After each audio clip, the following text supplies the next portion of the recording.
नमस्कार मित्रों, जयराम जी की। कैसे हैं आप सब? बिल्कुल अच्छे हैं, मस्त है, तंदुरुस्त है, मैं जानता हूं। ओके मित्रों, ये प्रभात टॉकी है, आपका चैनल है और आपने सब्सक्राइब कर लिया है और नहीं किया है तो प्लीज़ कृपया सब्सक्राइब कर ले। हमारे वीडियोस को देखें, लाइक करें, शेयर करें, फॉरवर्ड करें और इस वीडियो को अंत तक ज़रूर देखें। Prabhat talkie is yours, it's your platform. और अब तो इस प्रभात टॉकी में बहुत सारी ऐसी चीज़ें, बहुत सारे एक्साइटिंग चीज़ें होने जा रही है बहुत जल्द। सो tune on, keep tuning and follow this channel. Okay दोस्तों, हमारे देश के पहले प्रधानमंत्री का नाम आपने सुना ही है, राइट? श्री जयचंद औरंगजेब। चौंक गए? अरे सच कह रहा हूं भाई, उनका नाम श्री जयचंद औरंगजेब ही है। हाँ, क्योंकि जयचंद और औरंगजेब दोनों की आत्मा एक साथ उनके अंदर थी। जी हां। आपको यह लग रहा होगा कि प्रभात को क्या हो गया, खराब हो गया दिमाग क्या? नहीं, बिल्कुल नहीं। मैं बहुत सोच समझकर इन दो नामों का इस्तेमाल कर रहा हूं, जयचंद एंड औरंगजेब। और हमारे देश के पहले प्रधानमंत्री कौन? श्री जयचंद औरंगजेब। क्यों? मैं आपको इसका कारण भी बता देता हूं। दोस्तों, हमें बहुत ज्यादा पीछे नहीं, 1950 से 1960 के हिंदुस्तान, ये जो सो कॉल्ड आजादी, ये जो हमारे पहले प्रधानमंत्री ने हमें दिलाई थी, सो कॉल्ड आजादी, उसके बाद क्या 1950 से 1960 का हिंदुस्तान, और उस 10 सालों में क्या क्या हुआ, अगर आप थोड़े से इतिहास में चले जाएं तो आपको मेरा ये नाम जो मैंने उनको रखा है ना, बिल्कुल वाजिब और बिल्कुल पुख्ता लगेगा। आपको ये पता होना चाहिए कि 1950 1946 से ही हमारे श्री जयचंद औरंगजेब प्रधानमंत्री बन गए थे। किसी के चाहे ना चाहे, पटेल को हटाकर, गांधी को के पीछे लगकर, गांधी से सबके मुंह बंद करवाकर वो बन गए प्रधानमंत्री, जयचंद औरंगजेब। और उसके बाद 1950 में सरदार पटेल का देहावसान हो गया, हमारे बीच नहीं रहे 1950 में। पता है उसके बाद श्री जयचंद औरंगजेब, आप समझ रहे हैं मैं किन की बात कर रहा हूं, उन्होंने क्या किया? उन्होंने प्रधानमंत्री रहते हुए कांग्रेस पार्टी के अध्यक्ष पद को भी कब्जा कर लिया। जी हां। तो ये जो हमारे श्री जयचंद औरंगजेब हैं, ये प्रधानमंत्री भी थे और साथ साथ हिंदुस्तान की इकलौती पार्टी, उस वक्त सिर्फ एक ही पार्टी होती थी, वो भी अंग्रेजों की बनाई हुई पार्टी, जिसके ये अध्यक्ष भी बन गए। तो प्रधानमंत्री एक एक पद नहीं, दो दो पद एक मनुष्य के पास, एक छत्र राज है भाई। पटेल नहीं है, गांधी तो खैर 48 में ही चले गए थे, सुभाष चंद्र बोस नहीं। अब क्या, मैदान पूरा खुला हुआ। और 50 से 54 तक वो प्रधानमंत्री भी रहे और कांग्रेस पार्टी के अध्यक्ष भी रहे। और पता है उसके बाद, तुरंत बाद 1959 में उन्होंने किनको अपना उस पार्टी का अध्यक्ष बनाया? उनकी बेटी थी इंदिरा गांधी। तो इंदिरा गांधी जो है वो 1959 में ही कांग्रेस पार्टी की प्रेसिडेंट बन गई थी। तो ये जो पारिवारिक राजतंत्र, लोकतंत्र के नाम पर राजतंत्र, देखिए इस जयचंद औरंगजेब ने किस तरीके से हिंदुस्तान में इसको स्थापित किया। और आज आप देखिए, ये जो पूरे भारत में अगर आप देख लें, जितनी छोटी छोटी पार्टियां हैं, जितनी रीजन पार्टियां हैं, सारी पार्टियां जो है ना वो जनतंत्र के नाम पर राजतंत्र चलता है वहां पर। सारी पार्टियों का बाप का बेटा का बेटा का बेटा का बेटा। आप नॉर्थ से साउथ ले ले, ईस्ट से वेस्ट ले ले, आप किसी भी पार्टी को उठा ले, आप बिल्कुल ऊपर से चले जाए कश्मीर में तो नेशनल कॉन्फ्रेंस, फारूक अब्दुल्ला, उसके पहले उसका बाप शेख अब्दुल्ला, फिर फारूक अब्दुल्ला का बेटा उमर अब्दुल्ला।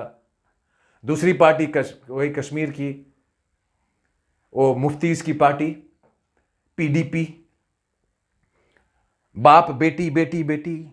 आप साउथ में वहां से सीधे आप चले जाए, साउथ में चले जाए डीएमके, तो करुणानिधि मुख्यमंत्री बनेगा तो उसके बाद उसके मरने के बाद कौन बनेगा? उसका बेटा स्टालिन। और ये जो हमारे जो हिंदी बेल्ट है ना, जिसको काउ बेल्ट भी कहते हैं, यूपी बिहार एमपी बंगाल, इन पे तो छोड़ ही दीजिए। बंगाल में आपको पता है क्या हो रहा है, यूपी में क्या है आप जानते हैं, एसपी जो है वो पारिवारिक पार्टी है। बिहार में क्या है, आरजेडी। जो हमारे वहां के नेता है, क्या नाम है उनका, लालू जी। तो वो लालू जी जो है वो पहले वो पार्टी सुप्रीमो आरजेडी, उनकी अपनी पार्टी परिवार की, फिर उसके बाद उसकी बीवी आ गई, मुख्यमंत्री बन गई, राबड़ी देवी, सुना है ना नाम। उसके बाद अब कौन है, उसके बेटे तेजस्वी और तेज प्रताप। तो कहने का मतलब ये कि जो डायनेस्टिक पॉलिटिक्स है ना, उसकी शुरुआत, इसके जो कर्णधार है, इसके जो सूत्रधार हैं, इसके जो प्रणेता हैं, वो कौन है? ये हैं हमारे श्री जयचंद औरंगजेब। अब मैं ये जयचंद औरंगजेब बार बार क्यों कह रहा हूं, आप सोच रहे होंगे, क्योंकि उनमें ना दोनों का गुण था। जैसे जयचंद जो है हिंदुस्तान की तबाही के लिए विदेशी ताकतों से हाथ मिला लिया और एक अफगान को उसने भारतवर्ष में घुसने के लिए, अपने ही देश को राजा को पृथ्वीराज को हराने के लिए एक विदेशी से हाथ मिला लिया, मोहम्मद गौरी, और उसके बाद हिंदुस्तान जो है वो बर्बाद हो गया। वो था जयचंद। अब ये जो हमारे मॉडर्न डे जयचंद औरंगजेब हैं, बस मैंने किसी का नाम नहीं लिया, मैं तो जयचंद औरंगजेब कह रहा हूं। ये जो मॉडर्न डे जयचंद औरंगजेब हैं, इन्होंने पता है क्या किया, 1950-55 के बीच में कहा कि हिंदी चीनी बाय बाय, सुना होगा आपने, हिंदी चीनी बाय बाय।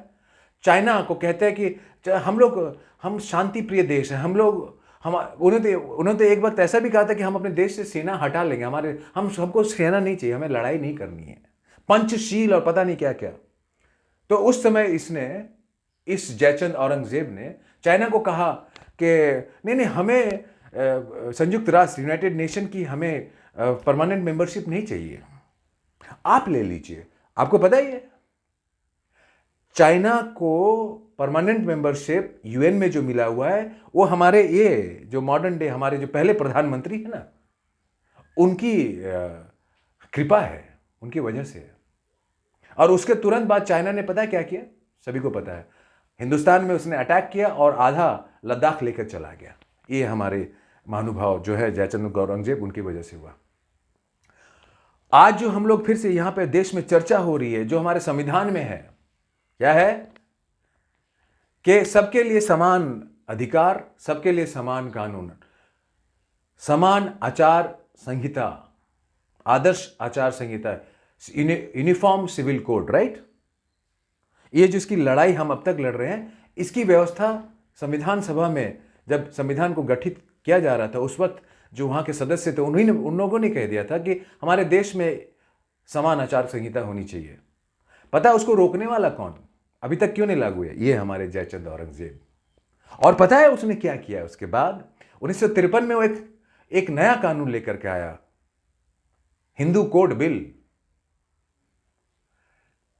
कि हिंदुओं के लिए, हिंदुओं के जो परिवार के और उनका हिंदुओं का जो धर्म है, उसमें हम लोग सरकार की दखलंदाजी होगी और सरकार तय करेगी कि हिंदुओं को क्या मानना है, नहीं मानना है। उसके बाद ये तय हुआ कि हिंदू जो है वो दो शादी नहीं कर सकता, अगर दूसरी शादी कर लिया तो उसे जेल जाना पड़ेगा।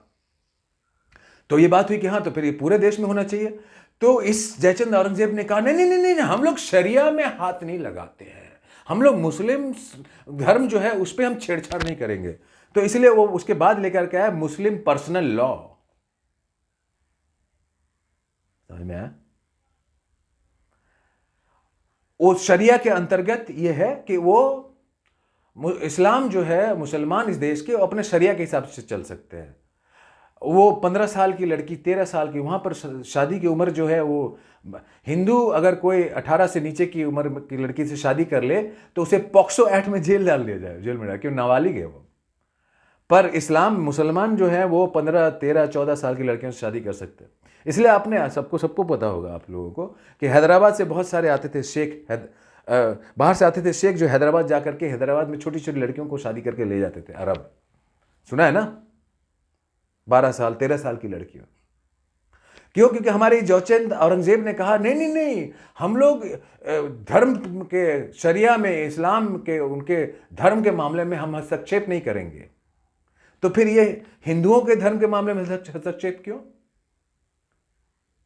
उसमें आपने क्यों कहा कि देश सरकार जो है इनके कानून बनाएगी कि हिंदुओं में मैरिज एक्ट क्या हो? इसमें ये उन्हीं का किया हुआ है, महानुभाव का। तो कहने का मतलब मेरा ये है कि आप, ये तो मैंने आपको एक एग्जाम्पल के तौर पे ये दो मैंने कानून इनकी बात बताई जो 50 से 60 के दौरान हुआ। पर अगर आप एक्चुअली देखें, इस महानुभाव ने, श्री जयचंद औरंगजेब ने जो किया है देश में, लॉ मेकर बनकर, कानून बनाने वाले संसद में, तो उन्होंने देश में, देश की सरकार नहीं चलाई है, देश के अंदर लैंडमाइन बिछाया उन्होंने। लैंडमाइन, मैं ये कह रहा हूं, खुले शब्दों से कह रहा हूं और खुले आम कह रहा हूं।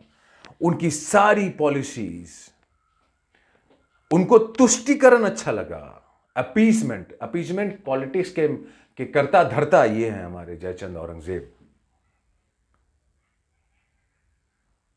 और ये उस देश में जो अभी अभी एक विभीषिका से, विभाजन की विभीषिका से बाहर निकला है। और विभाजन किस लिए हुआ? धर्म के नाम पर, कि मुसलमान और हिंदू एक साथ नहीं रह सकते, इसलिए एक ही देश के दो टुकड़े करके मुसलमानों के लिए ये जगह, हिंदुओं के लिए जाए। इसके प्रेजेंस में हुआ, इसके प्रेजेंस में। तो क्या मैं जो कह रहा हूं, मुझे ये कहकर खुलकर कहने का हक नहीं एक भारतीय के हिसाब के तौर पर? बिल्कुल हक है, इसलिए मैं कह रहा हूं दोस्तों। और मैं चाहता हूं कि आप लोग भी इसके बारे में थोड़ा और समझे, जाने। अगर आपको लग रहा है कि मैं गलत कह रहा हूं तो बिल्कुल जो इतिहास है हमारे, बहुत पुरानी बात नहीं है, ये आज़ाद हिंदुस्तान के बाद की बात है। आप इतिहास के पन्नों को पलट के देख ले, आपको अगर मेरी बात गलत लगती है तो। सो दोस्तों, आज के लिए इतना ही। मैं ये कहूँगा कि मेरे चैनल प्रभात टॉकी को आप ज़रूर देखते रहें, इसे सब्सक्राइब करें, दोस्तों तक फैलाएं, उन दोस्तों को कहें, और ऐसे ही आपकी शक्ति और ताकत हमें देते रहें। जय माँ भारती, जय हिंद।